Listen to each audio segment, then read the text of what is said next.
overseas. Another Fox News alert. New questions this morning about whether terrorism could be to blame for the crash of Air France Flight 447.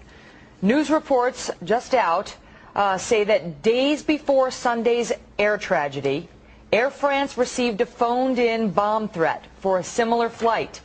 It is a disturbing twist in the mysterious circumstances that brought down the jet carrying 228 people. Good morning, everyone.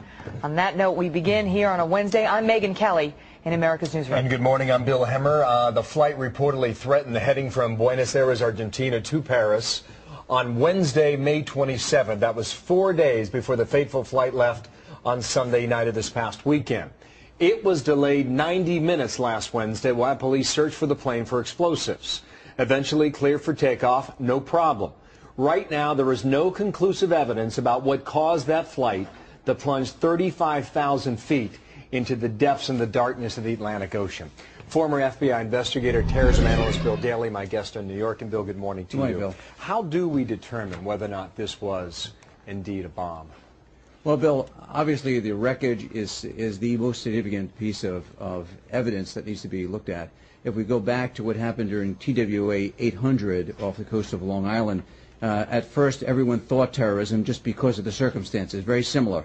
Planes, just don't fall out of the sky. There were some circumstances there that suggested, well, something catastrophic happened.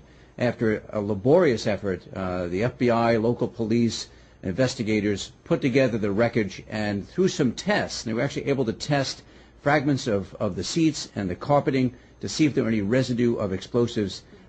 They actually found some, but nothing relating to the incident. They actually found that there was a test done several months before where they were looking to train bomb detection dogs, etc., and that was what the residue was from. So the evidence here is how the plane was destroyed, and if there were any fragments left that could be tested scientifically and chemically to see if there are any explosive residue. They reassembled that entire plane, Flight 800, in an airport hangar here in New York. It was laborious, as you mentioned there.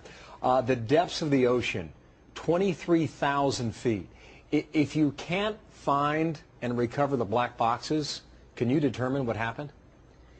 Well, yes, there's some, if you are able to pull together some of this forensic information from the wreckage that may be now floating on the top of the ocean, but is probably quickly sinking. So as soon as possible for them to be able to retrieve as much as they can is their best course.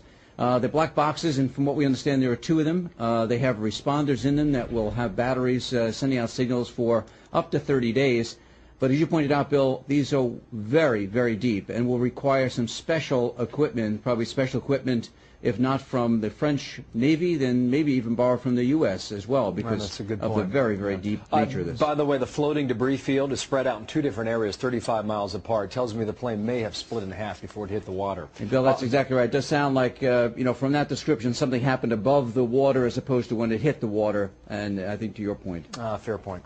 Bill Daley, thank you for your time. And the answer, ultimately, of this mystery may be locked in the plane's flight data and cockpit voice recorders, as we mentioned, the so-called black boxes. There is a search underway in the wreckage off the coast of Brazil. Remember, this is 400 miles off the coast. Some experts say this might be one of the most difficult recovery missions going back to the years of the Titanic. A live report on the efforts there coming up this morning.